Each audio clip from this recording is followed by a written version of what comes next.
Welcome into another first to the floor. Instant reaction. Yes. Yeah. Guys, Walshy, I want to start with Walshy. Most meaningful minutes of his life. Hey, By far. we have been vindicated. I have been vindicated. Everyone give me shit about not playing Walsh and Cornet, Tilman, double lineup, big lineups. Walsh was electric, getting offensive rebounds, but we can't start with Walsh. Can't start with Walsh. Oh, We well, gotta who do start you with want to start Payton. with? We gotta start with Payton Pritchard, the king, Boston Pea Party. the Boston. Is this guy serious, dude? It's What awesome. what a freak! Like he did the normal end of quarter buzzer beater thing, but he also had like, what did he have in the first half? 19 in the first half or Yeah. something like that. I might have Ends been the game first with- quarter. Come on. 28 overall on insane efficiency. 10 and 14 from the floor. 8 threes. Like, dude. And another fucking half-court buzzer beater as well, essentially. I know he kind of got basically to the three-point Yeah. line, but full sprint, double crossovers while at full speed. I think it was Gary Trent Jr. who was on him during that sequence, and he just had him in absolute hell, and pulled up, and you knew that three was going in. The most exciting game of the season so far? Yeah, Easily. I think so for sure. Pritchard, 2 offensive rebounds, 3 assists, 2 steals. So it wasn't just the scoring, but yeah, I mean, it's like between the Pistons game was actually pretty exciting too. Like Sure. this one kind of went for a whimper, but that was a really good game until we kind of took over in that fourth quarter. The Knicks game, we were just so lights out from 3. It was kind of a laugher. So I think if we're kind of ranking the wins this season, this is my number 1. This was gritty. It was 8 on 5. They shot 31 free throws to our 19. Oh my God. And like 6 of ours were when the game was over and the Bucks starters were out. So it was really like 31 to 15 or 14 or 13 if my math is right. So gritty win defensively. I thought they looked a little shaky, especially Yes. kind of when the Bucks came out flying in the first quarter. And then it was total lockdown in the second half, man. Like they really figured it out. And Tatum especially was kind of the head of the spear defensively all night.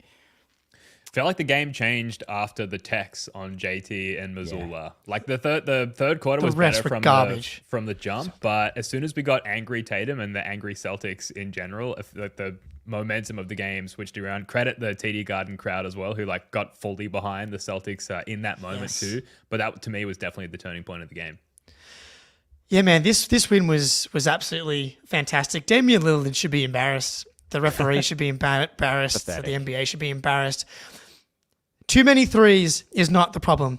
The far biggest scourge on the NBA is foul baiting, and specifically what Damian Lillard was doing tonight by like flopping and coming off screens and just only trying to get the foul call to get himself to the line for 3-point attempts, 3-point free throw trips. It was disgusting. It was the only thing that kept him in the game for a while.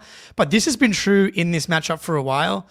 I think is 2 things. One, they don't have the perimeter defenders to guard us, and we really saw that throughout, but especially in the second half.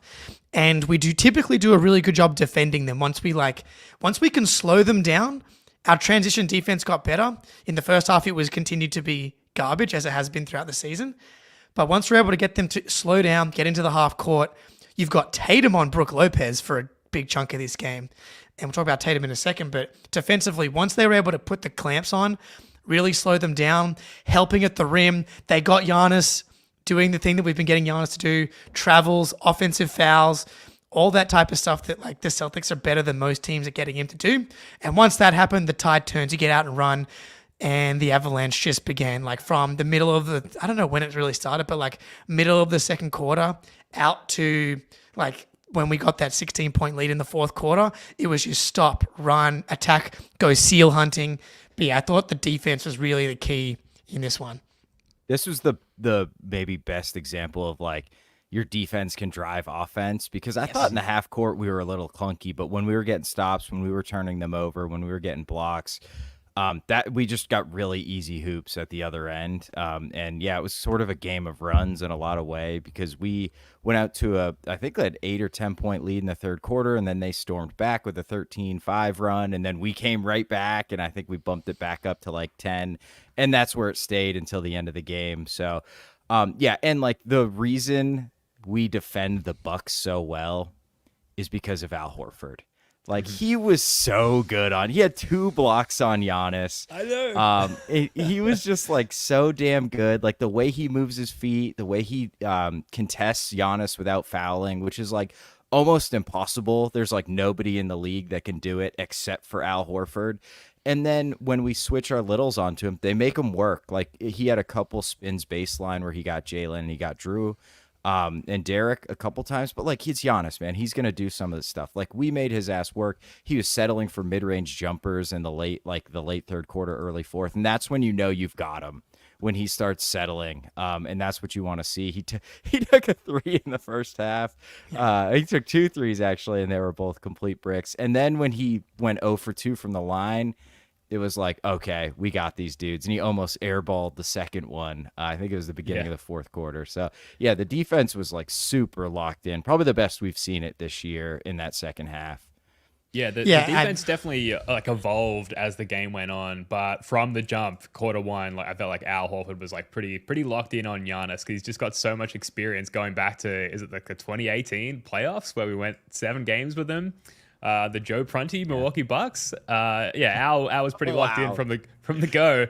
If Giannis gets going downhill at 100% speed, he's like impossible to stop. But I thought the Celtics in general did a really good job of like limiting him to like 80% speed, getting downhill a lot, and that puts Al Horford in a really good position to succeed. But there were a couple of times even Giannis did get completely like cannonballing down the lane, and Al like stopped him, swiped the ball out of his hands, forced him to turn it over, forced him to miss a couple of times. He was really solid protecting the rim in this game, which for a team who has been kind of lackluster protecting the rim thus far, to do it against Giannis of all people in this game for the most part, I thought was really solid, Jake.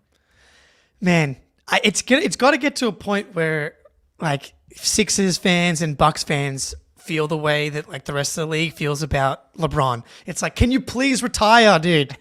Why are you still They here? feel that way already. Yeah, like like it's enough, dude. Like he's been locking Giannis up for Giannis's entire career. Same with Embiid, and for him, man, just please never leave us, Al. Please never leave us. Please never leave us, man. Like I don't know why he would. He's still the best Giannis defender in the NBA, as you were saying. And we snuck in the 27 minutes. Pretty solid. Yeah. Maybe I think 3 minutes above. I mean, 27 minutes above what we really want. But I would say 3 to 4 minutes above than what we want the average to be for the season. But now he's just got to like somehow pass this ability and knowledge over to Xavier Tilman. I'm not sure if it's possible, but Xavier Tilman was not able to do what Al Horford was able to do at all tonight on guards or on Giannis. Tillman's kind of struggled defensively to start the year, I would say. He looks like kind of slow, man. Like kind of like I don't know, out of shape. I don't know if out of shape's the right term, but like he doesn't look like he's moving his feet as quickly as he was like say in the playoffs, which is weird because he was supposedly like nursing an injury last season and he's healthy now, but it is like drastic how like quick and smart Al is a defender, and then you look at Tilman try to do it, and he's presumably stronger than Al, and it just like doesn't matter. And Horford just has Giannis's like rhythm down, for lack of a better word. Yeah. He owns his soul. Yeah. He's got it in a cage. It's like what Jaylen was saying with was it Forsberg? I forget which. No, it was with Stephen A. He was like, basketball's kind of like music, and like you find the rhythm of certain guys. Like Al Horford is just genre agnostic, dude. It doesn't matter what you give him. It could be dubstep, it could be quick guards, it could be trap, it could be jazz, or giant big men. It doesn't matter what the rhythm is. So I don't know. Tillman's got to like get in the lab a little bit with the rhythm. Learn to read music.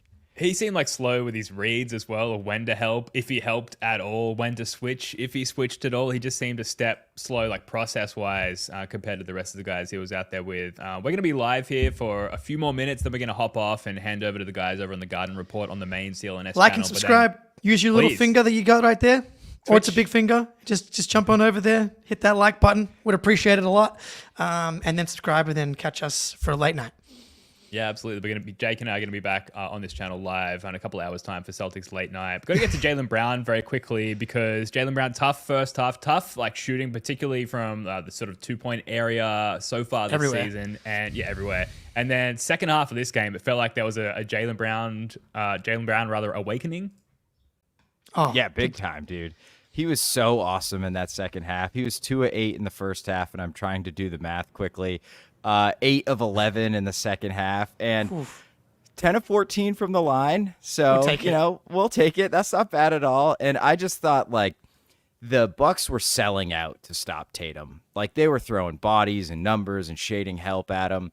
And eventually Jaylen's like, all right, if you're just going to guard me straight up with like Taurean Prince, I'm just going to fucking go to the rim nonstop. And that's what he did. And it was so effective. And with Al out there, especially spacing Lopez out to the 3-point line, he just feasted, man. Him and Drew. Drew did a really good job of that as well. But yeah, Jaylen, I don't think he made a 3 either. So it was all 2 points, all like hard nosed, get to the rim, and he got hacked a ton, 14 free throws. So that second half, man, he's been super inefficient this year. So hopefully this gets him on track a little bit too. Really impressive, man. We absolutely had evil Jaylen in the first half, tunnel vision. Like, just not 100%. He was like being aggressive, but not all the way aggressive, missing a couple of shots that he usually makes. That second half, like, I love that we saw that from him, the way that you're able to get yourself out of a bad game and then come back in clutch time, winning time, and take the boys home. He was fantastic.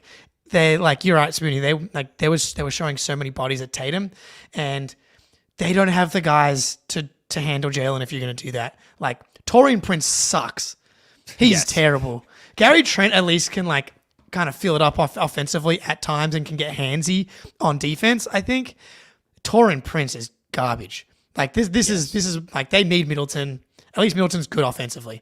Like, defensively, I don't think they really have an answer, which we've kind of been saying, but Jaylen was awesome. Before we wrap up, we got to talk about Jrue Holiday. Fourth quarter Drew. The Druth. The Drew Prince? The Druth. The Drew Prince.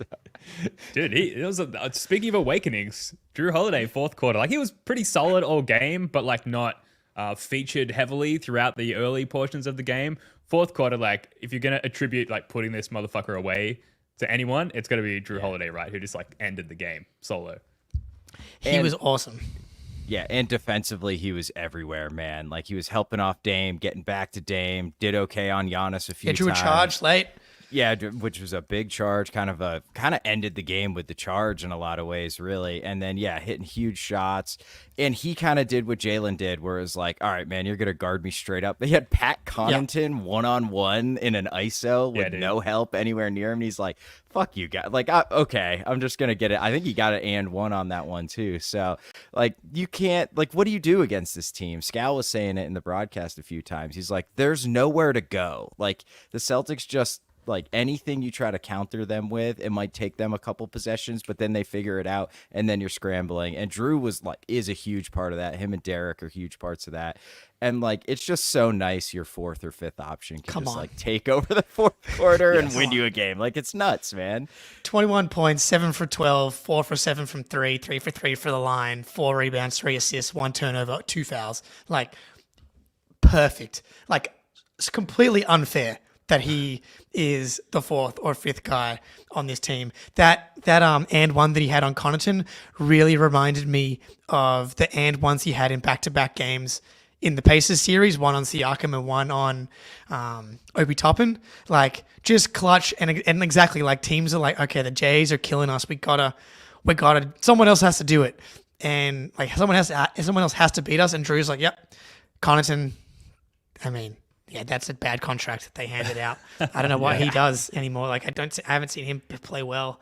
He took one shot today. He made it, which is nice for him. But yeah, Jrue Holiday was fantastic. And then we're gonna dive more into Jordan Walsh in the late night. But yeah, we'll give him a solid hour or two of exactly analysis. I think. Bears repeating everything awesome that Jordan Walsh did tonight. The Garden Report are live, so we've got to wrap up. But like we said earlier, we're going to be back live on this channel later tonight for Celtics Late Night. Then the three of us will be back doing a live pod in the next day or two, wrapping up all the latest in the world of the Boston Celtics. But Wayne Spooney, Jake Eisenberg, love your work, guys. Until next time, go Celts.